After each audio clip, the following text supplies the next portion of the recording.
65 жасар ұстаз, менің шәкіртім деп айтам енді. Ажар ұстаз. Каждый режиссер своей жизни сам. Қазіргі сала ол фондовый биржа.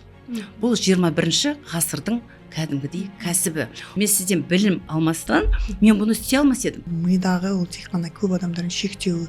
Мен қаржының қалай жұмыс істеуін үйрендім. Ешкімнің істемегенін істеу керек. Сіз кәсіпте болдыңыз ғой. 3 айда бір мәшине, жарты жылда дом. Бір бағыттан екінші бағытқа тәуекел ету кішкене қиындау. Для меня это консолидация. Ой, машалла. Ешқашан иттерден ақша табам деп ойлаған жоқпын, шынымен. Халық қазір оңай өмірге, оңай нәрсеге үйреніп кетті. Тегін берілген дүниенің құны жоқ. Құны жоқ. Ойды өзгерту керек. Ата-ана мен баланың сұхбаты жоқ. Қазіргі балалармен сұхбаттасу үшін өзің сауатты болу керексің. Қазіргі таңда екі саланы қатты меңгеру керек. Ол өзінің құқығы, екінші қаржы сауаттылығы. Осы уақытқа дейін 2000-нан аса шәкірт арнайы авторлық курстан өтіп, жалпы оборот 1,5 миллиард жасады. Бастысы адал жолмен. Дәл сізде осы жолды үйреніп жасағыңыз келсе, осы видеоның астында сілтеме бар, сілтемеге өтіп, толық ақпарат алыңыз. Ассалаумағалейкум, мен Ұлжан Маратқызы. Біздің Ұлжан Маратқызы каналындағы келесі подкастымыз сіздер үшін өте пайдалы, құнды болады деген ниеттемін. Себебі бізде қонақта 65 жасар ұстаз, менің шәкіртім деп айтам енді. Бұл кісі ұстаз деп мені сыйлайды, Аллах разы болсын. Ажар ханым, Ажар ұстаз. Қазір осы кісінің 65 жастағы жалпы бұл салаға қадам басқандағы жолы, неге, не үшін, жалпы бұл жас, енді әрине ел адамдар үшін бір үлкен жас деп біз қабылдасақ, ол мүмкін емес, шектеу тек қана мида деген дүниені қазір біз осы подкастта толыққанды ашқымыз келіп тұр. Ажар ұстаз, Ажар ханым, қош келдіңіз. Сізбен толық таныссақ, сіз өзіңіз туралы ақпарат айтып кетсеңіз, сізбен таныса алғаннан кейін ары қарай пайдалы подкастымызды жалғастырсақ деген ниеттеміз иншаллах. Уағалейкумассалям, рахматуллахи баракатух баршаңызға. Менің есімім Ажар. 1-2 айдан кейін иншалла қаласа 65 жасыма келемін. Енді өмірімді айтсам, әрбір 20 жыл сайын жоғары білім алыппын. Бірінші Московский экономический университет, 41 жасымда заңгерлік, осы Букетовский Қарағандының университеті, 63 жасымда осы Ислами дін университеті, ол Нұр Мүбарак университеті Алматыдағы. Енді өмірім оңай деп айта алмаймын, яғни жалғыз өзім 2 баланы өсірдім. Бір ұл, бір қызым бар, 8 немеренің әжесімін, Аллаға шүкір. 10 рет құлап, 10 рет көтерілген біз, яғни біз енді Кеңес одағының адамдарымыз, соғыстан кейін көтерілген адамдарымыз. Біз енді көп қиыншылықты көрдік, бірақ біздің өзімнің шыққан отбасыма алғысым шексіз, яғни 2 әжем болды. Ол анамның анасы мен әкемнің анасы. Әкем, анам, 2 құдағи сол бізбен бірге 27 жыл бір шаңырақтың астында тұрдық. Яғни аталарымыз енді соғыста қайтқаннан кейін, елім, жерім деп қайтқаннан кейін, біздің 2 әженің сондай даналығы, 2 жарты бір бүтін болайық, бір шаңырақтың астында болайық, балаларымызды бірге өсірейік, жеткізейік деген сондай әжелердің, сондай әкенің, сондай ананың тәрбиесін алған тұлғамын. Біздің үйде 6 бала болды, 5 қыз, 1 ұл. Мен енді қыздардың кішісі деп айтуыма болады, бірақ сол кішкентай кезімнен өзім бір қол жетпейтін нәрсеге қол жеткізгім келіп тұрды. 8 жасыма дейін әжеммен бірге болып, мал бағып, 8 жасымнан бір орысша білмей, орыс мектебіне келгенім бар. Яғни анам қазір енді орыстың дамып жатқан уақыты, орысша сөйлеу білу керек деп, солай бізді мектепке әкелді.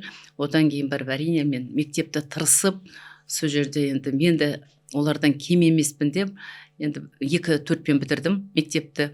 Мектеп оқып жүріп 7 жыл школа бальных танцев, 7 жыл фортепиано. Енді сол балалар қай салаға барса да мен де соны дамытам, мен де соны алалам деген сондай бір жас кезімнен бір сондай бір алғырлық болды. Және анам айтады тұғым, мен өскенде товаровед болам, мен өскенде бай болам. Сіз ешқашан аяқ киімнен, матадан қиналмайсыз. Сол уақытта мата алу, бір аяқ киім алу өте бір қиын уақыт еді ғой. Ақша бар, товар жоқ. Мен сонда айтады тұғым, анама, сіз ештеңеге мұқтаж болмайсыз. иншалла сол сөзімді періште естіді ме, алла тағала сол анам ақырғы сәтіне дейін сол анамды киіндіріп, анама аяқ киім алып беріп жүрген екенмін. Қазір ойыма салсам. Анамды сол 99 жылы қатты ауырғанда, ол уақытта ешкім әлі шетелге шықпаған уақытта ініміз бауырымыз екеуміз Израильге апарып емдеуге тырыстық, бірақ енді бәрі Алланың қолында. Анамыз шамалы ертерек кетті дүниеден, бірақ дегенменен біз адамзат болғаннан кейін Алладан келіп, Алладан қайтушымыз. Енді өзімнің жолымды айта өтсем, мен ылғи да комфортный зонадан шығуға тырысатұғын. Яғни әжем айтатұғын, бір деңгейге жетем десең, ешкімнің істемегенін істеу керек. Вот, нағыз әйел кісілерге керек. Яғни сосын әжемнің тағы бір айтқаны, ер адамды сыйлаңдар, ер адам ол рухани болып туады. Ал әйел адамға әрдайым рухани азықтық керек. Яғни біз діни білімді алуымыз керек. Біз Аллаға жақындауымыз керек. Өйткені әйел жан, қандай әйел жан эмоциалдық қой. Біз эмоцияға кетіп қала аламыз. Ер адамдар бұл жағына қарай шамалы болса да, ол кісілер енді сабырлы. Сондықтан әжемнің айтқан сөздері, анамның айтқан сөздері әлде де сол ойымда. Сосын бір жетістікке жетсең, ешқашан шаршадым деп айтпа, сол жетістікке жет деген. Енді Нұр Мүбарак университетінде оқығанда маған бір үлкен мотивация болған. Бізбен бірге, мысалы, көзі көрмейтін қыз оқыды. Ол қыз көзі көрмей жүріп Құран жаттаған қыз. Ол бала көзі көрмей жүріп Нұр Мүбаракқа білім алам деп келетін бала. Біз 12 мүшеміз сау болып, менің миым қазір олай емес, менің қазір жаттау қабілетім олай емес деп айтуға бізге ол ұят нәрсе. Яғни білім үшін мидың жасы керек емес. Миға жас жоқ. Шектеу ғана өзімізде ғана. А миға білім алу үшін миға жас керек емес. Енді ол сізден де көруге болады. 63 жастан Нұр Мүбаракта қызыл дипломға бітіру деген, ол былайша айтқан кезде ол мидағы ол тек қана көп адамдардың шектеуі. Сол шектеу арқылы көп өкініштісі шектеліп қалып, сол шектеудің былайша айтқанда құрдымында қалып қала жаздады.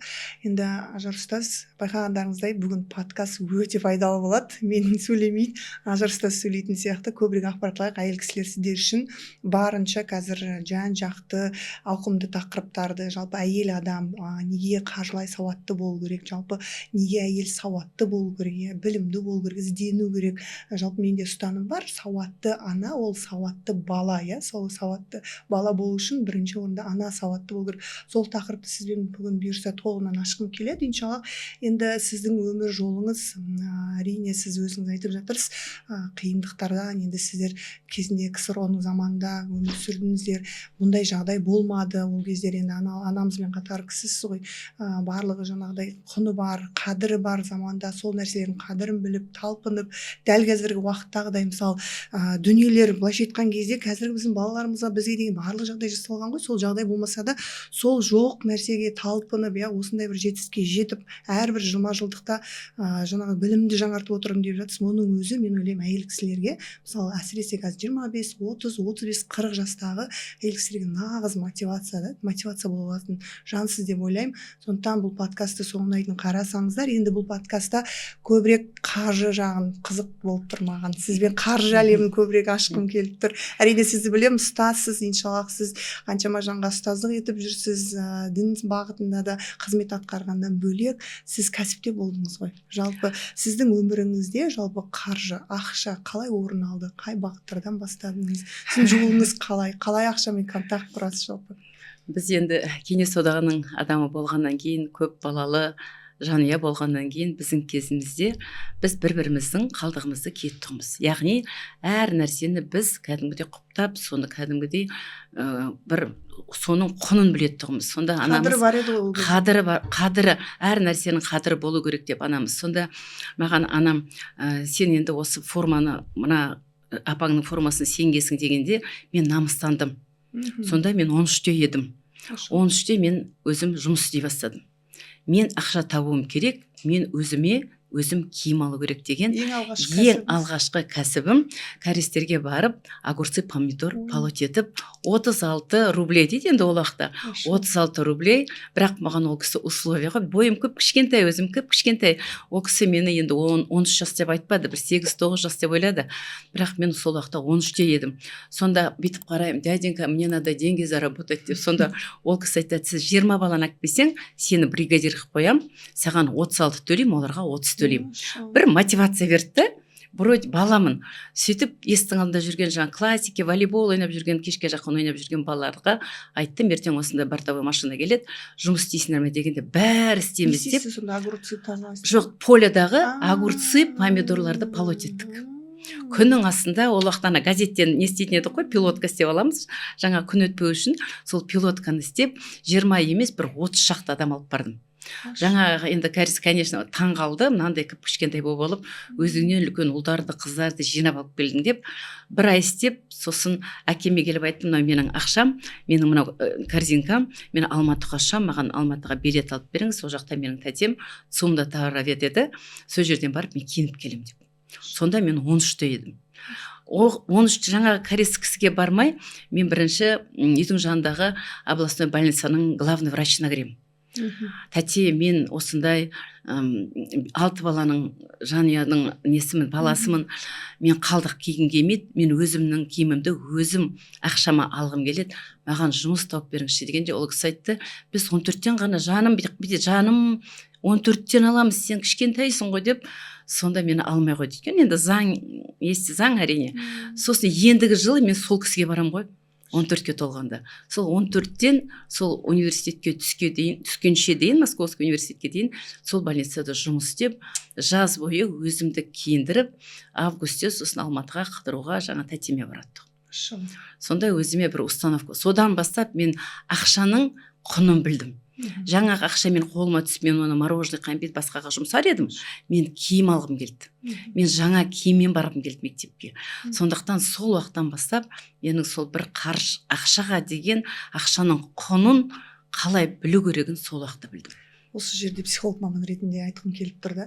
Бізде қазір проблема ғой, енді психология, коучингтамыз жатқан уақытта аналар көбісі тревожный болып кетті да. Балама травма жасамайын деп. Мен осы ғылыми психологияны оқыған кезде түсінгенім, бала травмадан өседі. Қазір сіздің историяңызды естіп отырмын. Сізде травма не болды? Енді травма деп айтуға келмейді, әрине. Сізде бір желание. Мен травма деп айта алмаймын. Жоқ, енді жалпы желание болды. Енді мен біреуден қалған киімді кимеймін деген намыс болып тұр ғой сізде. Сол нәрсе сізді былай жетелеп тұр да жетістікке. Тағы бір нәрсені көріп тұрғаным, көбінде біз жетістікке жеткен адамдарды көрген кезде былай ойлайды да көбісі, ой, ол кісіге просто повезло ғой. Или ол кісінің біреу жағдайын жасап берді ғой. Жоқ, ол негізі көбінде оның түбінде қара еңбек, қаншама жаңағыдай өтілген жол тұрады да, сол нәрсені көп адам бағалай бермейді. Қазір сіздің историяларыңызды көріп, уже қайдан сіз бұл уақытқа қалай жеттіңіз, осы жасқа дейін қалай келе жатсыз дегенді психологиялық тұрғыдан қарап көріп отырмын. Енді уже өсіп, өніп, университет бітіп, уже мен Қазақмыста зам директор болып жұмыс істедім. Сол нарық келгенде 91-92-де мен сол зам директор должностен отказ беріп, мен нарықпен жұмыс істеймін деп сол уақытта кәсіпке кеттім. Сол уақытта анам қатты ренжіп еді. Енді авторитетті жұмыстан. Жоқ, ол уақытта жұрттар жұмысқа кіре алмай жүр. Мен мынандай должностен кетіп жатырмын. Но менің миымның установкасы былай тұғын. Мен ол жерге келдім, әйел адамның деңгейіне жеттім. Мені генеральный директор ол предприятияны қоймайды. Бұл производство. Бұл жерге ер адамдар қояды. Мен өзімнің деңгейіне жеттім. Маған уже скучно. Ана жерде маған бір жаңа ештеңе мен ол жерден ала алмаймын. Мен бір жаңа бағытты іздеуім керек деп, как раз сол уақытта енді рыночный экономика дейді ғой, нарық келді. Мен сауда саттыққа Польша, Турция, Москваға кеттім. Сонда 3 айда бір мәшине, жарты жылда дом, сондай бір жетістікке жеттік, өйткені халықта ақша болды да, товар болмады. Ол 92-93. Осы ненің тарап жатқан кезде емес пе еді? Енді нағыз біз егеменді алып, нағыз енді тай басып келе жатқан уақыт, сол уақытта экономиясы әлі біз құлдырап тұрған, халықта ақша бар, бірақ товар жоқ. Есіңіз бе? Сонда сол момент енді бізге Алла тағаланың бұйырғаны сол шығар. Айтады ғой, дедім, қазіргі сала ол фондовый биржа. Бұл 21-ші ғасырдың кәдімгідей кәсібі. Ол біз істегіміз келе ме, істегіміз келмей ме, ол нарыққа кірді. Ол 2000-ші жылдары кірген. Бірақ кәдімгідей күрделі болып осы 2020-ші жылдардан бастап басталды, яғни пандемиядан бастап, иә. Бірақ енді бұған әр адам ойлайды, мен қазір мынаны істеп аламын да бітті. Бұл жерге енді білім меңгеру керек. Әрбір саланың өзінің бір несі бар, бағыты бар. Бұл жерге, например, мен сізден білім алмастан мен бұны істей алмас едім. Бұны істеген күнде де мен бұны по-любому мен бір крахқа, сливқа кетіп, бәрібір деді бір убытыққа келетін ем. Қазір келіп жатқандар да бар. Бұл салаға келгені менің жүрегімнің ауыратыны, енді мен бірінші ұстаз ретінде шариғатты уже іштей біліп жатқанда, халал мен харамды білмей атса, оның ішінде Алланың қойған тыйымын білмей атып істеп жатқан, мынау хиджаб киіп жатқан біздің бауырларымыз оны өзі істемей халыққа таратып жатқаны жүректі ауыртатыны осы. Енді сіз биржаға қалай келгеніңізді бастап кеттіңіз ғой. Оған дейін қазір ары қарай жалғастырамыз. Байқап тұрғаным, сізде мынандай қасиет қабілет бар екен. Өзімде де сондай бар да, уақытылы бағытты ауыстыра алу. Қазір біздегі бір проблема әйел адамдарда дейін ба, или жалпы біздің халықта бір бағыттан екінші бағытқа тәуекел ету кішкене қиындау. Бір қалай болар екен, жылы орнына жылжысам не болар екен, заманның ағымы, сіз айтқандай жаңағыдай кезінде госслужбада жұмыс жасап, мемлекет қызметкер болу, авторитет болса, тауар сауда сатып келген кезде оны ауысуға тура келді. Сол арқылы сіз не істедіңіз? Өзіңізді дұрыс жолда, дұрыс бағытта, соның жемістерін көріп бастадыңыз, өзін уақытысы келгенде қоя білдіңіз. Дәл солай мен ойлаймын, сіз енді биржаға қалай қадам бастыңыз деп қазір бастаймын. Сұраймын сізден, оған дейін мен уақытылы келіп үлгердіңіз да. Сіз оны сездіңіз, өйткені сізде ол бастан бар қасиет екен да, машалла. Енді не үшін биржаға келдіңіз, не үшін таңдадыңыз, қалай келдіңіз, сол қызық. Не үшін 65 жасқа таяғанда, мысалы енді әрине үлкен жас деп айтпаймын, әлі де мүмкіндік, шектеу тек қана мида, бірақ сіз неге бұл салаға бағыт бұруға жаңағыдай шешім қабылдадыңыз жалпы? Енді қазіргі заманға 65 жас ол жас емес, 65 жас бұл жаңа өмірдің уже тәжірибемен, өзінің даналығымен жаңа өмірдің бастамасы деп білемін. Біз ана болғаннан кейін, біз міндетті түрде Елжан ханым, біз анамыз. Біз балаларымызға кімбіз? Айнамыз. Біз намаз оқысақ, балалар намаз оқиды. Біз Құран оқысақ, балалар Құран оқиды. Біз жаттасақ, олар да жаттайды. Сондықтан қазіргі, например, мұсылман бауырларымызға көп айтады ғой, біздің өзіміздің елде енді жан жақта харам болып тұрғанда, бұлар халал жолды қалай табады деген менің бір ішімнен үрей басталды. Жалпы биржамен алғаш қалай таныстыңыз? Қалай болмаса, или енді мен өзім жалпы биржамен былай танысқам. Ең алғаш бала кезде, енді мен өзім 91 жылда дүниеге келсем, сол біздің балалық шағымызда мынау итальяндық, түріктің кинолар, сериалдар болушы еді ғой. Сол жерлер олар компанияларында акцияларына таласып, бір бөлісе алмай жататын. Акция қол тастап жүретін еді ғой енді. Черно-белый киноларда. Ол кезде енді біздің, білмеймін, касса қаншалықты біздің Қазақстан биржасы болды, оны зерттеп көрген жоқпын. Но мен мән беретін, ол не дүние? Бізге таңсық болды, бірақ мида қалған ғой. Мен осы биржа әлеміне қадам басқан кезде, мен сол дүние есіме түсті да. Мен, оказывается, бала кезімде танысқан екенмін. Жалпы сіз биржамен қанша уақыттан бері танысыз? Биржамен енді қазір енді әлеуметтік желі бар ғой. Ашып қалсаң акция, ашып қалсаң инвестиция, реклама болып жатыр. Сосын ойладым, сосын балалай сауатты кісілерді айтып жатыр. Сауатты кісілер. Сосын мен бұны зерттеп қарасам, бұның түбі ар жақта жатқан. Сосын біздің кәдімгідей ақш мемлекеті 2 ғасырдан артық жұмыс істеп жатқаны. Сонда маған ой келді, біз Қазақстан не істеп жүрміз? Жалпы мен кәсіпкер ретінде, енді 34 жыл кәсіпте болған кісі болғанмен, мен кәсіпте не үйрендім? Мен қаржының қалай жұмыс істеуін үйрендім. Енді бірақ әр қаржының әрбір заманның өзінің бір бағыты бар. Например, біз ең ақырғы жұмыс істеген, ақырғы емес енді, сол ішіндегі бірнеше салада істегенде, стали промышленный компаниядан өзіміздің жаңа істеген қазағымызға мен горно-шахтное оборудование поставлять еттім вагонмен. Сонда мен қандай предоплаталар, қандай аккредитивно, қандай қандай төлем бар екенін білдім. Түсініңіз бе? То есть өзімнің жолымды өзім аша бастадым. Сосын енді бұл биржа саласына біріншіден жасым келе жатыр. Екіншіден мен енді бүйтіп жасым келді отыратын адам емеспін. Маған міндетті түрде бірдеңе істеу керек, менің миым жұмыс істеу керек. Мен ана сериал көріп нетіп отырса, мен как будто өзім бір енді миым жұмыс істемей жаңағы алтын уақытым бір құнсыз нәрсеге кетіп жатқандай болып қорқамын. Машалла. Вот жастарға мотивация. Сондықтан Нұр Мүбаракқа түсіп, өзімді кәдімгі жылы жерден алып Нұр Мүбаракқа бардым. Нұр Мүбаракқа барғанда балама да айттым, жерде жатса жерде жатам, мешітке қонса мешітке қонам, шәкірттер қалай болады, мен де тура солай болады деп өзім нафсымды басып бардым. Түсініңіздер ме? Сондықтан бұл әр адамның өзінің өмірінің өзінің режиссері өзі ғана. Оны сіз айтып, оны өзгерте алмаймыз. Әр адамның өзінің санасымен, мынау бағыт келіп жатыр. Мен үйде жолдасыма бір көмек берейін. Мен үйде бір тағы да қосымша табыс табайын деген әр әйел сондай мақсат қойса, бұған жете алады. Бұның кәсіптің маған ұнағаны, үйде отырып, үйдің берекесін қаштырмай, жолдасын үйде күтіп алып, кешке жақын уже тамағы дайын, балаларын уже бәрін дайындап қойған уақытта, кешке жақын бір шамалғаны бөлетін уақыт ұнады. 1-2 сағаттық уақыт дейсіз. Сол уақыт ұнады. Иә, сіз деген рекламалардан көріп таныстыңыз ғой, сізді бірінші ойландырған сонда мынау қаншалықты бұл халал деген нәрсе қызықтырды ма? Қызықтырды, бірақ мен бұл салада халал харам бар ма екен, жоқ па екенін түсінбедім. Өйткені бәрі істеп жатса, значит сол дұрыс сияқты деп білдім.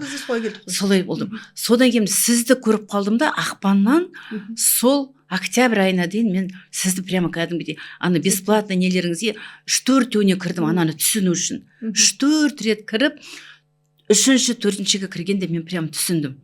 Мынау былай екен. Сосын барып мен бұны кәдімгідей енді мен ислам дінде ішінде жүргеннен кейін фихпен байландыра бастадым. Бірақ қаншалықты бұл дұрыс екенін, дұрыс емес екенін өзім білмедім да, Мұрат Қылышбайдың сабағына барып, Мұрат Қылышбайдың сабағын алдым. Одан кейін барып мен уже точно білдім, мынау фихта, енді білеміз ғой, фихта ғибадат пен муамалат жағы енді кәсіп, шарт, енді біздің күллі жаңағы дүниелік шаруамыз. Сол дүниелік шаруамызде Алла тағала бізге қандай тыйым салған? Ол Құранда жазылған, ол риба, гарар, майсир.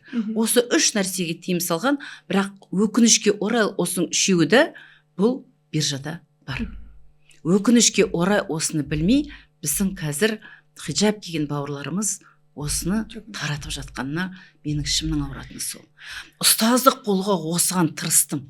Мәселе бір керемет ақша тауып бір емес, халыққа бір шамалы болса да, пайғамбарымыз саллаллаху алейхи вассаламның үмметіне, өзімнің ұрпағыма, жанұяма, шәкірттеріме, жалпы қазақстандық мұсылманға шамаласы болса да үлесім қосылып, үлесім бір тиіп кетсе екен деген сондай ниетпен келдім. Машалла. Сіз 0-ден келіп оқыдыңыз? Мен 0-ден келдім. Мини курстарды көріп келдіңіз. Машалла. Жарыста сіз енді мен ұстаз деп сыйлайсыз ғой, енді сіз мен сізді ұстаз деп сыйлаймын, себебі дәрежеңіз, енді жолыңыз деген сияқты. Сіз обучение келгенде мен өзім қатты таңғалдым. Мен енді осы уақытқа дейін, альхамдулилля, Қазақстан бойынша 750 мыңға жуық шәкірт дайындадық. 16 жастан 65 жасқа дейін деп айтамыз ғой, әр бағытта кәсіпкерлерді, қаншама мемлекеттік жаңа қызметкерлерді, басқа да студенттерді деген сияқты. Бірақ мен шын мәнінде мен сіз обучение келгенде мен өзім таңғалдым. Машаллах, не деген кісі. Вот мен көз алдымда мен нағыз образ, әйел адамның осы жасқа келгеннен, біз енді орта жастамыз ғой, сізден қайда кішкентаймыз деген сияқты. Мен осы кісі сияқты болғым келеді. 65 жаста келіп биржаны оқу, игеру, мынау 25-30 жаста келіп қаншама сылтау айтатын қыз келіншектерге былайша айтқан кезде кішкене ойланатындай дүние. Қиын болмады ма? Қаншалықты жалпы биржаға қадам басқаныңызға өкінбейсіз ба? Қандай жетістіктеріңіз болып жатыр, сол туралы ақпарат айтып жүрсеңіз? Жоқ, ешқандай өкінбеймін, өйткені мен уже басыма осы халал түрін дұрыстап дамытам деп сіздің әр жаңағы сабақта берген сөзіңізді мұқият тыңдадым, түсіндім. Сосын сіздің айтқаныңызды жаңағы бәрін ұмытпау үшін өзімнің мына мешіттегі кәдімгі ақида фи Құранға келіп жүрген жаңағы 30 шақты шәкірттеріме айта бастадым. Машалла, осы жерде айтып кетейікші, оқыдыңыз октябрь айда, ұстаздық етіп бастадыңыз қанша уақытта? Декабрьде. Бір айда жаңағы басында айтып кеткеніміздей шектеу тек қана мида бізде болып жатады ғой. Мысалы қанша уақытта үйренуге болады, қанша уақытта алып кетуге болады, ол тек қана әрбір адамның өзіне байланысты, миының қаншалықты жұмыс жасайтынына байланысты, өзінің ниетіне, жаңағы әрекетіне байланысты. Октябрьда бұл кісі оқыды, декабрьде машалла ұстаздық етті. Ұстаздық дәрежеге жеткен шәкірт деп мақтанамыз сізбен. Енді қазіргі таңда сол 50-ден астам шәкірт оқытып шықтым. Ешқайсысы өкінбейді, өйткені сабақта да қайта сұраймын. Тіпті анау сентябрь айында форумда айтып еді ғой, сіз болдыңыз ба, естіген шығарсыз. Негізі жалпы қарапайым қазаққа мынаны айту керек па, жалпы қарапайым қазақ бұны алып кете ала ма дегенді естіген шығарсыз. Сол менің прямо жүрегіме қатты батты. Иә. Қатты батты. Бір форумда да болғанда естідім. Сол қатты батты да, мен сол өзімнің мешітімдегі тазалатқыш әйелге сол кісіні шақырып алдым да, міндетті түрде сіз алуыңыз керек деп.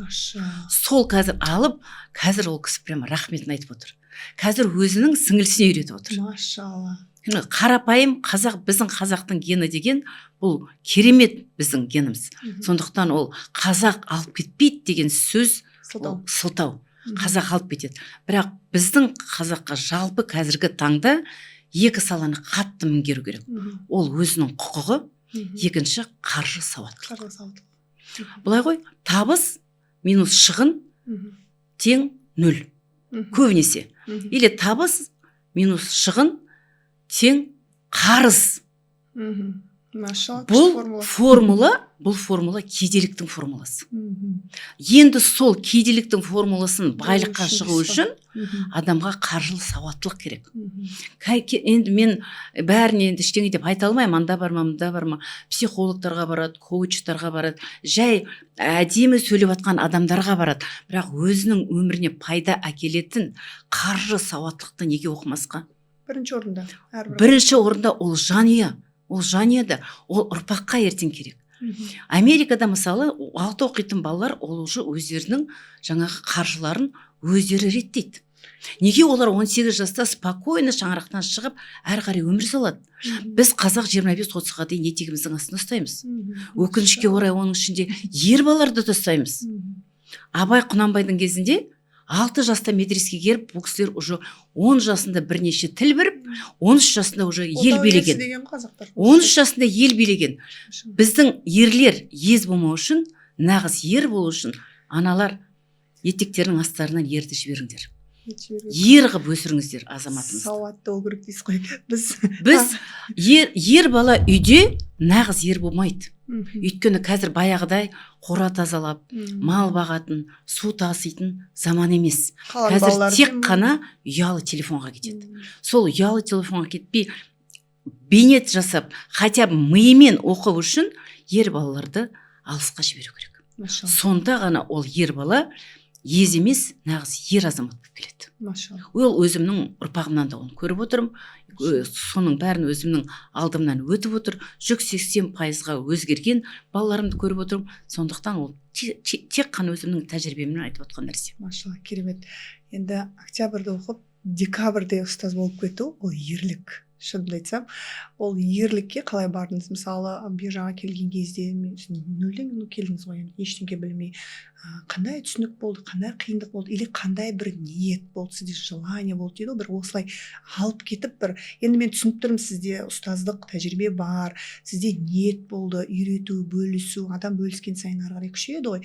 Бірақ осыны батылдық та деуге болады да, қорықпай ары қарай үйретіп кетуге. Сізде бір өзім әлі толық қабылдай алмай жатырмын, мүлдем қабылдай алмаймын ау деген бір қорқыныштар болды ма? Сізде қандай қиындық болды бер жаққа келгенде, қандай түсінік болды? Мысалы, мен алғаш бер жаққа келгенде, шынымды айтсам, мен кәсіпте болдым. Мен де кәсіпте болған адаммын ғой. Шынымды айтсам, офлайн обучениеға бардым. Еще қолымда 4 айлық балам бар. Обучениеда жүрмін. Жаңа терминдер, жаңа ақпараттар, өте көп информация. Соншалықты көп болғаны басым ауырды да, бірақ мен түсінгенім, бір түсініп шықтым сол обучениеда. Шын мәнінде ақша бар. Бұл жердің тарихы тереңде, бұл бағытты тастамау керек, соңына дейін бару керек деген бір мақсат ұстады да. Сізде қандай мақсат, қандай ниет сізді жетеледі осыған? Ең біріншіден сіздің бір сөзіңіз болды. Адамның жасағанын адам жасайды. Машалла. Сол менің миымда қалды. Шын керек. оны енді былай да естіп жүрміз ғой, бірақ мынау именно осы салада адамның сіз жасап жүрсіз, мен де жасай аламын, значит, мен де істей аламын, мен ол жерде бір бөгет қойған жоқпын өзіме, менің жасым 65-те ғой деген, вообще жас деген мида вообще жоқ. Мынаны мен істеуім керек. Біреу шаңғы тепсе, значит мен бұны теуім керек. Біреу коньки тепсе, значит мен бұны үйренуім керек. Менің негізім ылғи өзімнің бір қоятын нем сондай. Адам жасады ма, мен де оны жасауым керек деген сияқты. Сосын бұл бағытта басында шамалы түсінбедім, бірінші күн, екінші, үшінші, төртінші күндерде уже кәдімгідей қызықты болып үйге келемде кешке жақын жаңағы маркет ашылған уақытты күтіп отырасың ғой.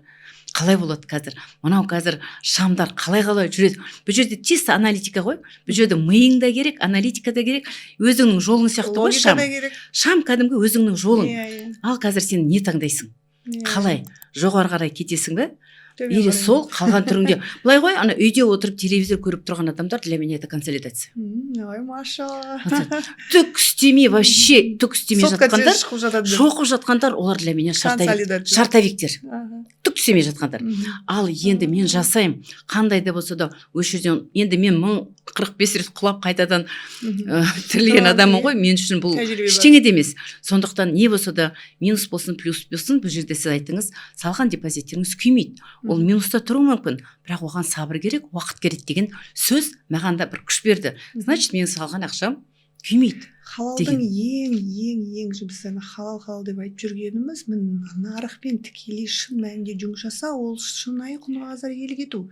Сіздің құнды қағазыңыз, оған ешкім құқығы жоқ сатып жіберуге. Реалды брокермен сауда-саттық жасаған кезде, брокерде, нарықта сіз сатпайынша сатпайды. Вот нағыз биржа осы да, осы нәрсені түсінген адам айтыңызшы, жүректе бір тыныштық. Сосын бұл жерде конкуренция жоқ. Әр қазағым бай болсын дейсің. Әр қазағым жалғызым, әр қазағым бай болсын десең, осы саланы көрсетіңіз деп өзім айтар едім. Яғни неге? Бұны әркім істей алады. Бұл үшін ана мифті алып тастау керек мидан. Бұл үшін миллион ақша келу керек. Бұл үшін керемет білім болу керек. Бұл үшін бір финансист болу керек, аналитик болу керек деген мифті мидан алып тастау керек.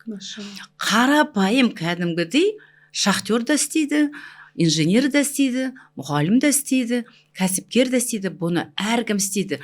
Бұны маған ұнайтыны, ешкімге мұқтаж емессіз, ештеңе сатпайсыз, ештеңе бетіп ғалып қайтадан оны өтіп кетпейм бе деген кәдімгідей кәсіптегі үрей жоқ. Сіз өзіңіздің стратегияңызбен, қандай стратегияны, например, Олжан ханымнан альфа стратегия алдық қой, значит осыны. Сізден кейін мен тағы да 1-2 адамға бардым, тағы да басқа стратегияларды алдым, яғни сізбен шектелмедім. Бірақ соның ішіндегі ең маңыздысы халалдың жолын көрсеткен әрине ол сіз болдыңыз. Сондықтан Мұрат Қылышбаймен сіз бұл бағытқа маған ұстаз болып қаласыздар, өйткені ұстаздыққа жасқа қарамайды.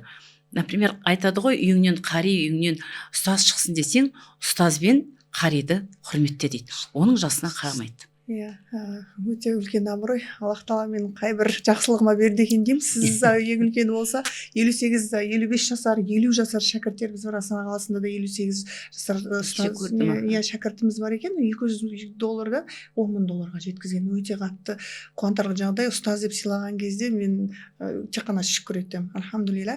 Енді бұл биржа бағытында мен дүниені айтқым келеді да.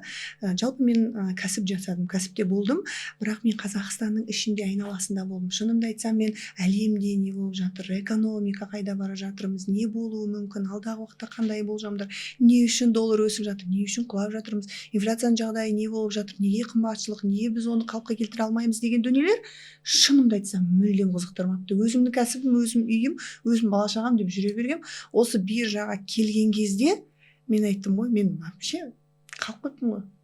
Былай есікті былай ашады ғой, сыртқа қарай, әлемге шықшы, былай қарашы деген сияқты не болды да, көзім бір ашылғандай болды. Сондықтан ақша табу өз алдына. Неге біз жаңа айтып жатыр ғой, әрбір қазақ, әрбір жаңағы бағыттағы саладағы адам оқу керек, үйренеді. Не үшін? Әлеммен танысу керек. Әлеммен. Америка қор биржасы, мысалы айтып жатамыз ғой, бүкіл әлемнің биржасы бар. Біз Қазақстанның биржасы бар, бірақ неге Америка қор биржасы? Себебі әлемнің қор биржаларының 70%-ын құрайтын биржа, әлемдік компаниялар. Мысалы, біздегі өкініштісі бір проблема жаңағы ғой, біздің биржа деген түсінік қазаққа енді келіп танылып жатқан кезде, оны мынау казино ставка типті түрге айналдырып, елдің бәрін шатастырып, жаңағыдай дұрыс емес жолға салып, минусқа кіргізіп, бір қайғылы оқиғаларға ұшыратып жатыр да. Бірақ биржа, ол біздің қазақстандық биржада бар, ол биржа, ол мүмкіндік та. Биржа деген сөз не? Америка биржасында 10 мыңға жуық мысалы компания бар деп айтсақ, сіз 10 мыңға жуық кәсіпті зерттейсіз. Өзіңіз де көріп жүрсіз ғой. Әр бағытта. Мен күлем ғой, енді мен медицинадан хабарым бар, және психологиядан хабарым бар, кәсіптен хабарым бар. Мен шәкірттерге де күлем ғой, мен уже айтишник болдым, мен уже технолог болдым, мен уже беспилотниктер қалай жұмыс жасайтындығын білдім. Неге? Себебі ол жердегі әр бағыттағы кәсіптерді зерттеу арқылы солардың құнды қағаздарын шынайы түрде иелену, негізі мен ойлаймын, әрбір адамға берілетін бір мүмкіндік та. Үйде отырып, Қазақстанда отырып, бір онлайнға өткенде бір ғасыр болғанда, соны кез келген елде жерде отырып, кез келген адам сауатты болса пайдаланады, және де ол ақша тапқаннан бөлек кәсіби жаңағыдай дейді ғой, мышлениесін өсіруге өтелген мүмкіндік. Қалай ойлайсыз ол туралы? Бұл жерде былай ғой, енді әрине Америка біздің қазіргі таңда әлемдік экономиканың бір мемлекет. Сондықтан бұл жаңағы Американың ФРС дейміз ғой, ФРС-тің ставкасы қаншалықты біздің Қазақстанға әсер етеді. Оның өсімі, оның түсуі қалай бізге әсер етеді. Доллардың қалай өсуі, қалай түсуі, біз бұл жерде қарапайым бала бағып отырған, қарапайым үйде отырған әйел зат кәдімгідей көзі ашылып, кругозоры ашылып, әлемде не болып жатқанын біледі. Ол бір. Екіншіден қараңыздар, біз әрбір балаға мирас қалдырғымыз келеді. Міндетті түрде ата-ана болғаннан кейін, құнды қағаз міндетті түрде бақилық болған адамнан кейін, 6 айдан кейін ол өзіңіздің артыңызда қалған адамдарға мирас. Егер ол шынайы реалды түрде алынған болса. Егер ол, например, CFD брокер или басқа кредитный плечемен алған болса, ол шынайы болмайды. Сондықтан білімнің бұл жерде бірінші номер 1 білім керегі сол. Бұл жерде көп нәрсені үйренесіз. Бірінші өзіңіздің жанұяңыздың жаңа қаржы сауаттылығыңыз. Ол бір. Екінші көзіңіз ашылып жан жаққа әлемнің көзімен қарай бастайсыз. Үшіншіден ол әрине құнды қағаз бұнан кейін, ол мирас болып сізге 6 айдан кейін қалатыны. Өйткені бұл кәдімгідей әйел адам үйде не жинайды? Ақша жинайды, алтын жинайды мирас үшін. Бұл да тура сол сияқты бір компанияның құнды қағазы. Американдық, не болмаса қытайлық, жапондық дейсіз ғой. Бұл кәдімгідей құнды нәрсе. Оны жай ақша, жай табыс, жай кәсіп деп бір қарауға болады. Екінші, қазіргі мінеке таңда енді Мұрат Қышбайды айтып жатыр оны, it's $12. Әркімге сол ETF қол жетімді. 5 баласы болса 5 ETF ашып қойға болады. Қараңызшы, ол бала қазір 3-те болсын, 5-те болсын, 2-де болсын, 18 жасына келгенде өзінің оқуына төлейтін өзінің қаржысы дайын. Америка биржасында біз еще доллармен сауда-саттық жасаймыз, ол доллар құны жоғалтпайтын валюта ғой. Да, үйде біз, например, теңгемен көбінесе ұстайтын шығар, он инфляцияға түсіп жатыр ма? Қазіргі таңда 18-ден 22%-ға дейін инфляция түсіп жатыр. Көбісі енді шариғатты білмесе депозитке салып жатыр. Ол депозитте ақшам жатыр деп ол мәз-мейрам болып жүрген шығар, бірақ сол ақшасы құнсыз болып жатқанын, харамнан бөлек құнсыздан ұстаған. Харам ол номер 1, екінші ол құнсыз болып жатқанын түсінбей жатыр. Сондықтан, құрметті жамағат қазақстандықтар, бауырлар, білім керек. Ұлжан ханым бар.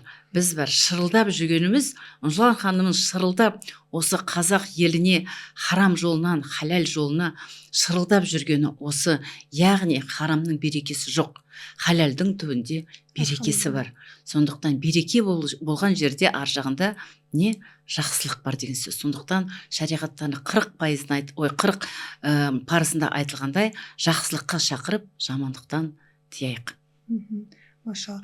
Енді біз енді Қазақстандағы ең алғашқы, альхамдулилля, Алланың қалауымен осы биржа трейдинг әлемінде халал харам мәселесін көтерген Мұрат ағамыз. Енді ол кісі ислам қаржы маманы болғанымен биржаға жаңа қатты енді биржамен айналысып жүрген маман емес, бірақ екіншісі мен ғой енді. Сонда сөйтіп айтамыз ғой, Қазақстандағы ең алғашқы ұстаз десе, ол ұста авторитетті қайдан алып алдыңдар деген сияқты. Бірақ мен ойлаймын, мен қазіргі уақытта бұл маған берілген Алладан өте үлкен миссия. Мен миссия ретінде қабылдадым, және де мен оны ары қарай таратам деп ниеттендім. И сіздердің сіз мысалы ұстаздық дәрежеге жетіп жатырсызда, бізде бірнеше шәкірт бар ұстаздық дәрежеге жеткен. Альхамдулилля, Алланың қалауымен. Мен ойлаймын, сіздердің ары қарай шәкірт дайындап жатқандарыңыз ол маған беріліп жатқан Аллахтан үлкен нығмет деп Аллаға сан шүкір етемін. Әрине қанша жерден мақтанғымыз келмесек те, алғашқы Қазақстанда ең алғашқы осы халал мәселесін көтерген шын мәнінде мен болдым. Ол енді шынайы, оны ол халық та куә, Аллах та куә. Сіз үлкен миссия көтеріп келе жатсыз. Ол үлкен нәрсе. Мен өзімді жасым 65-те осы сізді ұстаз деп айтам. Бәрібір сіз ұстазсыз. Бірінші номер 1 халал трейдер деп тоже айтам. Яғни сізге қаншама халық, например, жау болып айтып жатқан шығар, анау күніне $300, $500, $1500 тауып жатқан адамдарға сіз де мен де қазір халық жауы сияқты боламыз. Бірақ дегенмен ең бірінші бізде не тұр? Алланың қойған тиымы тұр. Алланың қойған тиымына біз қарсы шыға алмаймыз. Шариғи түрде ол нәрсені біз істеуге ешқандай құқымыз жоқ. Сондықтан біз халықтың көзін ашып, харам мен халалды көрсетіп, ары қарай дамытуымыз бұл үлкен миссия. Альхамдулилля, сол жолда да сізді Аллах тағала қолдасын. Иншаллах, сізге де сәттілік тілеймін. Енді биржаға оралайық. Сізбен өте көп ұзақ подкасттар жасауға ниеттіміз алдағы уақытта. Жалпы биржаға келгелі ең қызықты компанияңыз қандай? Компаниялармен таныстыңыз? Мен өзім, біз білесіз ғой, 11 сектор бар. Мен айтамын адамдарға, біз жалпы биржа ол күнделікті айналамызда қолданып жүрген дүниелердің компаниялары, құнды қағаздары. Сен сол кәсібін, біреудің дайын кәсібін сатып алып, сен үшін жұмыс жасайды, сатып аласың да, сен не істейсің оны? Соның кәсібінен пайда табасың адал жолмен. Ол сен күнделікті қолданып жүрген Apple компаниясының акциясы бар. Tesla мысалы халыққа танымал, чиптер неше түрлі технология дамып жатыр. Не болмаса жаңағы тамақ өндіріс деген сияқты сол бағыттағы компаниялардың, яғни ол компаниясы үшін жұмыс жасайсыз, просто не істейсіз? Солардың құнды қағазын алу арқылы табыс табасыз. Сол сияқты жан-жағымызда жүрген, күнделікті өмірде қолданып жүрген компаниялардың былайша айтқан кезде құнды қағаздарын алып сатып жатырмыз ғой. Ең қызықты болған қандай компания болды сізге? Мен өзімде де бір қызықты компания бар, сонымен бөліскім келіп тұр. Енді бұл жерде бір-екі компания бар, жаңа өзіңіз айтып өттіңіз ғой, 11 ETF компания бар. 11 сектор. Ол медицина болсын, технология болсын да, производство болсын, сырье болсын, роботизация болсын, АИ болсын да, жасандық интеллект. Соның ішінде енді мен өзіме технология жақындау. Өйткені неге? Қазір 21 ғасыр. Қазір роботизация. Қазір жасанды интеллект болып жатыр. Қаласақ та қаламасақ та, сондықтан мен көбірек сол саланы қараймын. Содан кейін барып таяуда ғана танысым келіп айтады, тіземе 10 миллионға операция жасадым, бірақ маған адам жасаған жоқ, робот жасады. Машалла. Біз ол компанияларды зерттеп жатырмыз. Қараңызшы, біз ол компанияны зерттеп жатсақ, ол уже Қазақстанға келіп жатыр. Қараңызшы, біздің сол роботқа, может быть, бір акциямыз жатқан шығар. Сразу қарадыңыз ба, қандай компания акциясы бар ма деп? Өйткені мен шетелге шықсам да, елде жүрсем де, или бір жаңалық болып жатса, сразу қараймын. Қандай компания, қандай акциясы бар ма деген сияқты. Сондай, сондықтан қазір уже әрбір салаға, әрбір неге кірген сайын, мынау, енді телефонға қарасақ, әрине Apple компаниясы, тағы да, например, Nvidia қаласы, Nvidia номер 1 ғой, былай қарағанда технология бойынша, әлем бойынша номер 1 жақсы көретін компаниямның бірі Nvidia. Енді BTM деген компанияда болды, Қан деген компания болды, бұлар енді крипто емес, бірақ криптоға байланысты. И ең бірінші менің таңалдырған халал болған акция харам болып кетеді деген. Сол қалай болады деп, сосын барып IUFI-ді зерттей бастап, енді біздің қазіргі әлем бойынша шариғи стандарт IUFI ғой, зерттеу бойынша түсіндім. IUFI ол бір ғана халал қылып жібермейді, әр 3 ай сайын ол тексеріп Иә, сол компаниялар компаниялардан отчет тапсырып отырады ғой. фильтр өткізіп, например, бүгінгі компания мынандай болса, ол компания, например, харам нәрсені өзіне қосса, IFI компаниясы шариғи стандартпенен ол компания уже харам болып кетеді дейді. Сонда түсіндім, значит, бұны да қарау керек деген сияқты. Маған бұл қызықты болды, осы қызықты болды. Машалла, жақсы. Мен енді биржада жүргелі 11 сектордың бірнеше бағыттағы компаниялармен таныстық қой. Енді мен күліп всегда айтам, ешқашан иттерден ақша табам деп ойлаған жоқпын. Шынымен бізде Fresh деген бір компания болды, американдық компания. Fresh? Иә, капитализациясы қателеспесем $25 миллиард болды ма, сондай болды. Ең алғаш танысып бір шәкірт алып кетті. Осындай компания берген Ұлжан ханым, иттердің балғын тамағымен айналысатын компания. Сол кезде мен айтып қоям, ой, иттер не соны, иттерге тамақ алмайды ғой, мен көріп тұрсыз ба, Қазақстанмен шектеліп тұрмын ғой. Содан кейін ол компанияны зерттей келе, компанияның құрылғанына бір 50-60 жыл болған, қателеспесем, уже нарыққа тарихы терең. Америкада ит ол бір үйдің мүшесі болып табылады екен, оны зерттейміз. Ол біз компания білесіз ғой, алғаннан кейін біз өкініштісі қазіргі Қазақстандағы жаңағыдай трейдингтің дұрыс емес бағыттағы көрсетіп жүрген эксперттердің проблемасы ашпайды да, дұрыс түсіндірілмейді. Ал біз компанияны үйді тексерген кезде толық түсінесің, немен айналысады. Сонда иттердің жаңағыдай күтімімен, балғын тамағымен айналысатын компания әлсіз компания емес. Сол компанияны зерттей келе американдықтар үшін ит ол үйдің бір мүшесі екенін түсініп, сол компания арқылы біз 60-70% қателеспесем табыс алып шыққанбыз. Маған өте қызықты, есімде қалған компания осы болды. Иттер арқылы мен үнемі айтамын, ақша табамын деп мүлдем ойламадым деген сияқты. Сол сияқты бірнеше бағыттағы компаниялар бар. Біздің қазіргі проблема, тағы қайталап айтқым келеді, мен ұстаздық дәрежеге жетіп, менен кейін сіздер шығып ұстаздыққа жетіп жатқандарыңыз өте қатты қуантады. Бұл жерде халал харамнан бөлек дұрыс білім, дұрыс нарыққа орнығу, дұрыс компанияларды зерттей алу. Біздегі проблема осы. Өкініштісі Қазақстандағы эксперттердің барлығына спекулятивті сауда, шамдарды қуу, мынау көбінде жаттанды компаниялармен сауда сату жасау, Tesla, Nvidia, AMD, Palantir, басқа компания жоқ сияқты. Мен айтамын, үнемі мен жаттанды компаниялармен сауда сату жасай алмаймын. Tesla тем более қазір харам деген сияқты, иә. Tesla'дан басқа биржада компания жоқ сияқты. Жалпы 7000-ға жуық компанияны толық индекстердің ішіндегі компанияларды алу арқылы бірнеше кәсіппен, бірнеше компаниямен танысуға болады, и оларды терең зерттей алу керек. Сондықтан биржада ол тек қана Tesla, Nvidia, AMD ғана емес. Айтыңызшы, сіз осы білімге жалпы не қызықтырды, қалай жаңағыдай білімге қанағаттандыңыз ба, керек ақпараттарыңызды ала алдыңыз ба? Жалпы білімнен кейін осы биржаға деген бір тереңділік пайда болды ма? Сіздің сабағыңыздан кейін әрине қанағаттандым, бірақ сіз айттыңыз, бір стратегиямен тоқтамаңыздар, ары қарай білім ала беріңіздер дедіңіз. Одан кейін барып мен тағы екінші рет Алматыға тағы да бір кісіден барып алдым. Әрине әрбір акцияны тексерген кезде енді сіз айттыңыз, фундаменталкасын міндетті түрде қарау керек. Соны қарағанда қызық енді.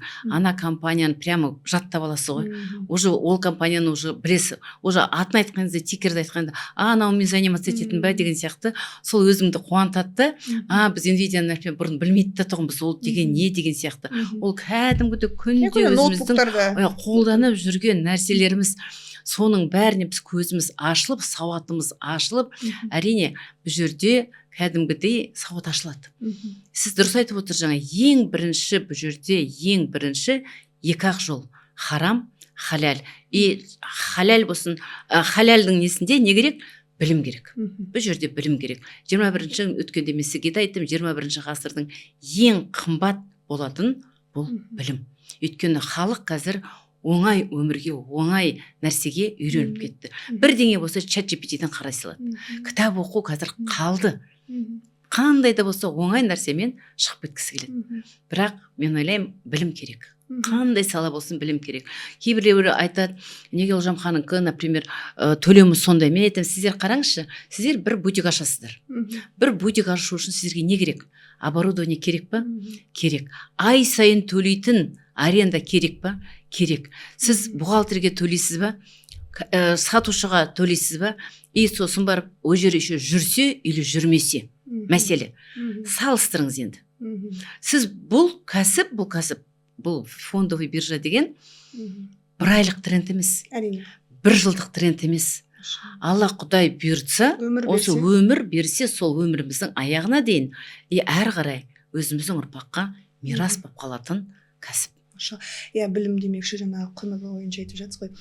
Негізі өте көп сондай сұрақтар келіп жатады. Қазаққа жаның ашса неге тегін оқытпайсың, мұсылманға жаның ашса неге тегін оқытпайсың? Ол жүрмейді екен Ұлжан ханым. Біріншіден айтқым келетіні, мені ешкім тегін оқытқан жоқ. Мен 15 ұстаздан тәжірибе алмасқанмын. Қазақстан, Ресей, Америка. Соңғы менторлар ұстаздарым үлкен хеш-фондтардың, $1 миллиард хеш-фондтардың аналитигі болды. Мен әрбір сабағымды 500 мыңнан, 400 мыңнан, 700 мыңнан, миллионнан, бір разборларымды 150-200 мыңнан алған адаммын. Мен бірақ еш қашан аянған жоқпын. Альхамдулилля, осы ниетіме, осы әрекетіме сай Аллах тағала мүмкін ұстаздықта жеткізген шығар. Бірақ мен адам құнын төлеуге дайын болғанда сол ниетіне сай беріп қояды. Бірінші мәселе. Екінші мәселе, тегін берілген дүниенің құны жоқ. Құны жоқ. Мүлдем құны жоқ. Оны бағаланбайды. Бағаланбайды, и оның психолог маман ретінде айтқым келеді, психикасы қабылдамайды оны. Сосын ол әрі қарай істемейді. Құны жоқ, иә. Әрі қарай істемейді оны. Өйткені ми оған ақша төлеген жоқ қой. Адам ақша төлеген кезде не істейді? Анау білімді ойламайды, бірінші ақшаны ойлайды. Мен ана ақшаны шығаруым керек, қалай да болсын. Сол үшін не істейді? Оқып үйреніп кетуге тырысады. Сондықтан қазіргі уақыттағы біздің Қазақстандағы эксперттердің, жалпы дұрыс эксперттеріне құндары өте аз деп айта алатын едім. Мысалы, сіздің өзіңіз қазір шәкірт дайындап жатырсыз, өте арзан бағада дайындап жатырсыз деген ойдамын. Енді сіздің ниетіңіз бастысы алғашқы қадамды жасату, үйрету, көрсету, көзін ашу ғой. Сол моментте адамдар пайдалану керек та. Миллиондап бұл бағытқа миллиондап төлеуге адам дайын болу керек. Өйткені бұл мидың бағыты да. Мидың жаңағыдай қорегі ғой, былайша айтқанда. Кейбір шәкірттер күледі.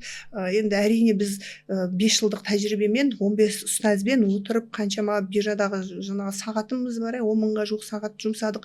Соның барлығы миға нейрон болып толыққанды қалыптасып біріккеннен кейін, енді оны біреу қабылдау үшін оған әрекет жасау керек. Еңбек ету керек. Мен ақша төледім, болды. Мен миыңды салып бер деген нәрсеге келмейді да.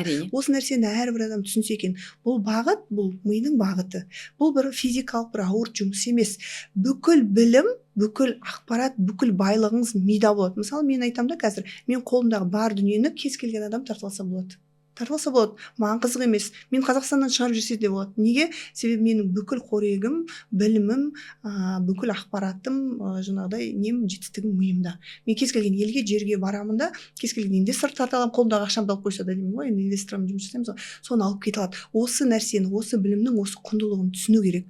Кейде шәкірттер күледі ғой, Ұлжан ханым, миыңызды сатпайсыз ба деп. Мен айтамын, сатуға келмейді ол миды деген сияқты да. Қымбат.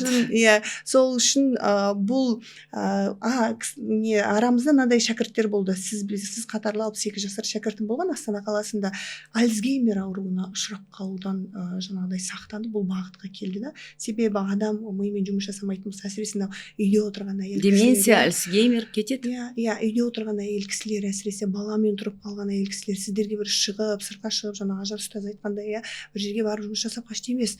Өздеріңіздің мынау болмағанда бір миларыңызды қозғалтуға жақсы бір себеп болатын бағыт деп айта алатын едім да. Себебі уже жас келе ми ұйықтап қалады. Оны көп адамдар қозғамаса. Қозғамаса ұйықтап қалады. Ұйықтаған ми не болады? Ол алжиды, былайша айтқанда қазақша жалпақша тілмен айтқан кезде. Содан кейін ол не істейді, уже өз-өзін жоғалтып бастайды. Бірнеше ауруға келеді. Енді мен бұл жерде айтар едім, әркімнің, жаңа айтып отырмын ғой, әркімнің өмірі өзінің қолында. Каждый режиссер своей жизни сам. Ол диванда жатып, шемішке шағып, сериал көруі мүмкін. Ол сыртқа шығып, например, социумда ортада жүруі мүмкін. Ол кітап оқып, сол білгенін таратуы мүмкін. Әр түрлі бағыт бар. Бірақ мен жалпы негізі айтар едім, жаңа бағытты бастайым деген адам өзін бұрынғы болмағандай өзін өзгерту керек. Өзін бұрынғыдай болмағандай өзін өзгертсе, жаңа бағытты бастау керек. Ал жаңа бағытты бұрын ешқашан істемеген бағытты бастау үшін ойды өзгерту керек. Сол сіздің іргетасыңыз, жетістіктің өзіңіздің ойдан шыққан іргетасыңыз болады. Мен де сіз ұстанып келе жатыр екен ғой. Өзіңізді өзгерт. Бірінші өзіңді өзгерт. Ниет қой бірінші. Ал өміріңде істемеген нәрсеңді істеу үшін өміріңде өзің бұрын болмағандай өзіңді өзгерт. Өміріңде қалаған мысалы жетістікке жетуің үшін бірінші өзіңді өзгерт, ойыңды өзгерт. Тағы да бір нәрсе, ешқандай ақшаға сатылмайтын, сағат сайын, секунд сайын кетіп жатқан ол әрине уақыт. Ол уақыт. Уақыт ешқандай ақшамен оны теңдестіруге болмайды. Сондықтан қазіргі таңда Ұлжан ханым бар, ұялы телефон бар, бәрін онлайн, офлайн білім алуға болады. Қарағандылықтар менен болсын, басқадан болсын, Ұлжан ханымнан болсын, бұл жерге бәріне қаржы жетеді. Тек қана білім алам, өзімді өзгертем, өзімнің қаржы сауаттылығымды көтерем, жанұямның қаржысын жақсартам деген адам болса, міндетті түрде ол адам жасайды. Яғни адамның істеген адам жасайды. Осы жерде бір сұрақ қойғым келіп тұр сізге. Менде мынандай ұстаным. Көбінде біз жетістікке жеткен адамдарды көрген кезде біз айтып жатамыз ғой.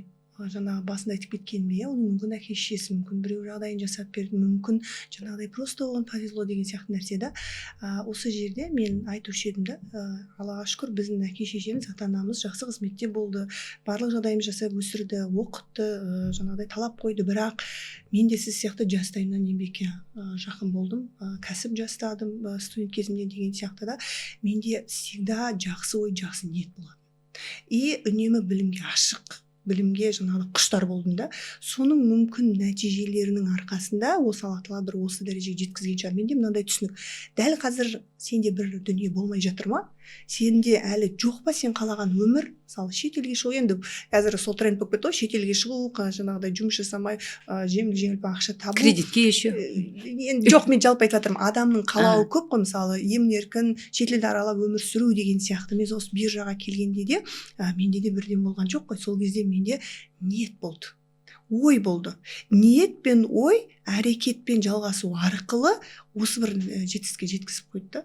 Сонда менде мынандай сенім бар да, адамда ақша болу, бір жағдай жасалуы маңызды емес. Бірінші дұрыс ойы, ниеті, сосын әрекеті болса, Алла тағала бәрін біріктіріп, сол бір бастапқы ниетіне жеткізіп қойды деген да. Осыған ұстаз ретінде бір қосып кетсеңіз қалай ойлайсыз? Мен айтар едім, Ұлжан ханым, мен негізі жас кезімнен сол берген нәрселерімді қазір алып жатқан сияқты. Машалла. Айтады ғой, жас кезінде бейнет көріп, қартайғанда зейнетін көреді дегеннің біреуі мен. Балаларыма білім бердім. Балаларым білімді болды. Балаларыма тәлім тәрбие бердім. Тәрбиелі болды. Ұлыма айтам, менің ұлым емес, халықтың ұлы бол дедім. Халықтың ұлы болды. Понимаете, сол үшін бірақ сіз тілмен айтқан ғана болмайды ғой. Оның ар жағында жатыр. Не? Еңбек. Қазіргі таңда ата-ана мен баланың сұхбаты жоқ. Қазіргі таңда жетпей атқан прямо өзекті бір мәселенің бірі диалог жоқ. Бір кешке жақын ужинда отырып, балам, не істедің, бүгін не болды деген сияқты бір диалог жоқ. Ол бала не істеп жатыр, не қойып жатыр. Тілмен әдемі қылып айту бәрі мүмкін айталар. Бірақ сен соны өзің көрсетуің керек істеп. Сен кәсіп жасап жатсың ба? Ұлың, балам, мен мынандай жасап жатырмын. Сен қалай ойлайсың? Өскенде сен не істейсің? Өзің қай бағытқа барасың деген сияқты бір баланың өзінің интересін көру керек.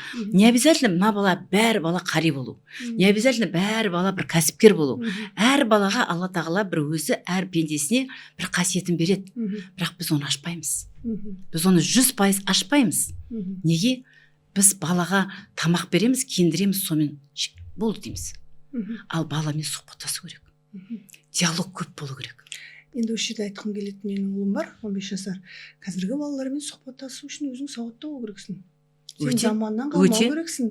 Сенің айтып жатырған әңгімең, менің өзім қанша ізденіп, қай бағытта білім алып, тоқтаусыз дамудың үстінде келгенде де, кейде менің ұлым сұрақ қойғанда, мен жауап бермегенде маған айтады, мама, сен қай заманда қалдың? Енді ойлаңыз, ана сауатсыз болса, менде мынандай ұстанымда, кешіріңіз қазір, сауатты ана, сауатты бала. Сондықтан заманның талабына қалмай, балам, мен үнемі айтам ғой, балам жетістікке жетсін. Мынау елдің баласы, жұрттың баласы деп, жұрттың баласына қызығып отырады. Қазақта сондай бір сөз бар ғой, жұрттың баласы деген сияқты. Сол жұрттың баласы сіздің балаңыз болу үшін сіз сауатты болу керексіз. Сіздің көзіңіз ашық болу керек. Сонда бала ол былайша айтқанда көшірмей ғой. Сізден көрген дүниені не істейді, жасайды, қабылдайды, сол арқылы әрекет жасайды. Сіз жаңағы айтқандай балаңызбен қазіргі уақытта қазіргі тілде онымен сөйлесе алу үшін де сіздің сауатыңыз болмайтын болса, ол бала сізбен сөйлеспейді. Сіз оған қызықты болмайсыз. сіз оған қызықты болмайсыз. Егер сіз тізем ауырады, басым ауырады, өзің бір негативный шаруаларыңыз болса, сіз қазіргі балаға, қазіргі балалар индиго. Қазіргі балаларға сіз айқайлап, ұрып жеткізе алмайсыз.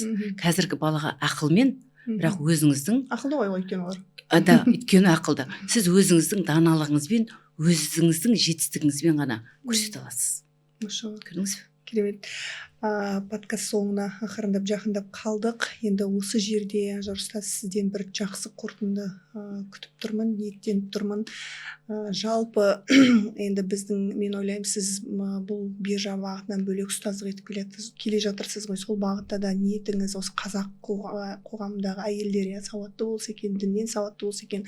Жалпы енді биржаға келген екен, ол жақтағы мүмкіндіктерді көріп, сол жақтан да сауатын ашса екен. Ол бір сауатты ана екі баланың сауатын ашады үйде отырған. Осы біздің қазақ қоғамындағы жас аналарға, енді осы үлкен өмірге қадам басып кеткен жас қыздарымызға, не болмаса орта жаңағыдай жастағы әйел кісілерге кішкене бір өзіңіздің аналық, даналық, енді сіздің жасыңызды сыйлай келе, өмірлік тәжірибеңізді сыйлай келе бір сондай бір қорытынды сөз естігім келіп тұр да. Енді қандай бір мотивация ғой, енді қазіргі немен айтқан кезде мотивация ма, или бір тілегіңіз ба, бір жақсы бір ниетіңіз болса, соны жеткізіп кетсеңіз, неге талпынса екен, нені дұрыс жасаса екен, неге әрекет жасаса екен. Өйткені заман тоқтаусыз дамып бара жатыр, барлығын үлгеру керек.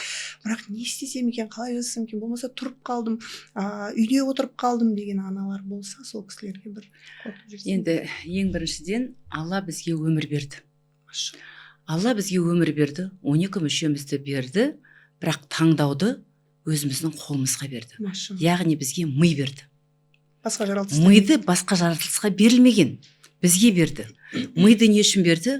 Біз таңдау, өзіміздің жолымызды таңдау. Яғни сіз былай жүресіз бе, былай жүресіз бе. Қазір енді фондовый биржа бұл кәсіп, бұл 21 ғасырдың кәсібі. Талабы десе де болады. Бұл талабы деуге де болады. Бұл келді, бұл кірді. Бірақ осы жерге кім біліммен кіреді, кім білімсіз келеді. Білімсіз кірсе ертең қаншама қаражатын жоғалту мүмкін, стресске кету мүмкін. Өкініштісі харам мен халал. Ең маңыздысы Алланың тыйым қойған нәрсесіне жақындамау. Яғни біз егер білімді болсақ, халалмен жүрсек, біз үлкен балаларымыз үшін айнамыз. Айтады ғой қазақта, ана бір қолымен бесікте бірсе, бір қолымен әлемді тербетеді деген. Яғни ана бәрін жасай алады. Жаңа айтып отырсыз ғой, бір ана, бір білімді ана 5 баланы білімді қыла алады. 10 баланы білімді қылады. Сондықтан бізден өте үлкен біздің артымызда жауапкершілік тұр. Ол не? Ол біздің артымыздан келе жатқан ұрпақ. Ұрпақ сауаттылы болу үшін біз аналары сауатты болуымыз керек. Қазіргі білім алу өте оңай. Онлайн алам дейсің бе? Үйде отырып балаңды тербетіп отырып алам дейсің бе? Қазіргі заман өте оңай. Біздің баяқтағы заманда емес, барып о жерге айту керек, ұстазға нету керек, телефон деген жоқ. Бір сөз айту үшін, сұрану үшін сен барып сұранасың. Қазір бәріне оңай. Бәріне қазір уақыт, бәріне үлгеруге болады. Айтады ғой, егер сіз жүрегіңізді біріншіден Аллаға байласаңыз, Алланың тыйым салған нәрсесінен алыс болсаңыз, харамнан алыс болып халал жолын тапсаңыз, Алла тағала ризығыңызды береді. Бұл салада ризықтың шексіз. Алла тағала айтады ғой, мінекей, мынау дамба, мынау менің ризығым, мынау сенсің. Мынау дамбаны ашу да, бұның жабуы да тек қана өзің қолыңда. Мұн жақта тоқтамай тұратын, бәріңе жететін ризық бар дейді. Сондықтан мына дамбаны ашу тек қана әр адамның өзінің қолында.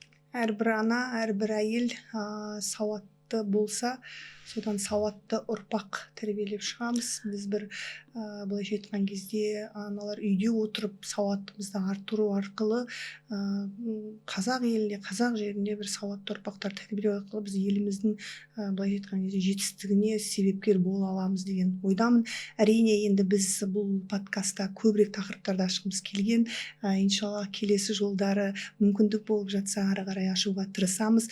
Бастысы айтқым келетіндігі қорытынды қорытынды ретінде ана жалпы әйел адам болсын, ер адам болсын, дәл қазіргі уақытта заманның талабына сай білім алу керек. Қазір білімділердің заманы. Білім алсаңыз ешқашан ұтылмайсыз.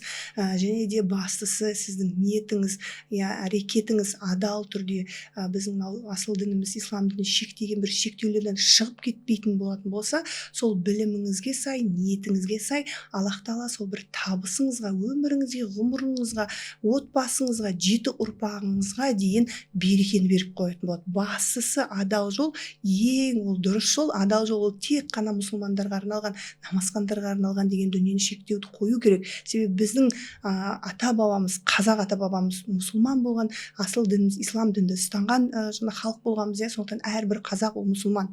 Сіз қазақсыз ба? Сіз адал жолды таңдауыңыз ол сіздің парызыңыз. Сондықтан адал жолдан таймайық. Аллах Тағала өмірлеріңізге береке берсін. Ажарыстас подкастқа келгеніңізге, қонақ болғаныңызға мың алғыс. Аллах Тағала сіздің жолыңызды ары қарай берекелі етіп, сіздің шәкірттеріңіз шәкірттік дәрежеден ұстаздық дәрежеге жетіп, сізге ұстаз деп жаңағыдай абырой алып келіп, қаншама осы бір қазақ еліне әрбір Америкадан алып келіп жатқан доллар мен ақшамыз қазақ еліне келіп жатқан, ол экономикасына қосып жатқан былайша айтқанда үлесіміз. Соны адал түрмен жаңағыдай үлесімізді қосып, біз болып, сіз болып, сіздің шәкірттеріңіз болып, қазақ елінің экономикасын адал жүрде табысын көбейтуіне себептігімізді арттыра берейік. Сіздің жолыңызды Аллах Тағала биіктерден жаңағыдай жетістіктермен, бүкіл жаңағыдай несімен, мейіріммен жолыңызды ашық қылсын деген ниеттемін. Ұстаз деп сыйлай алғаныңызға Аллах Тағала разы болсын. Келесі подкасттарда сіздермен жолыққанша аман болыңыздар. Ассаляму алейкум. Уалейкум ассалям.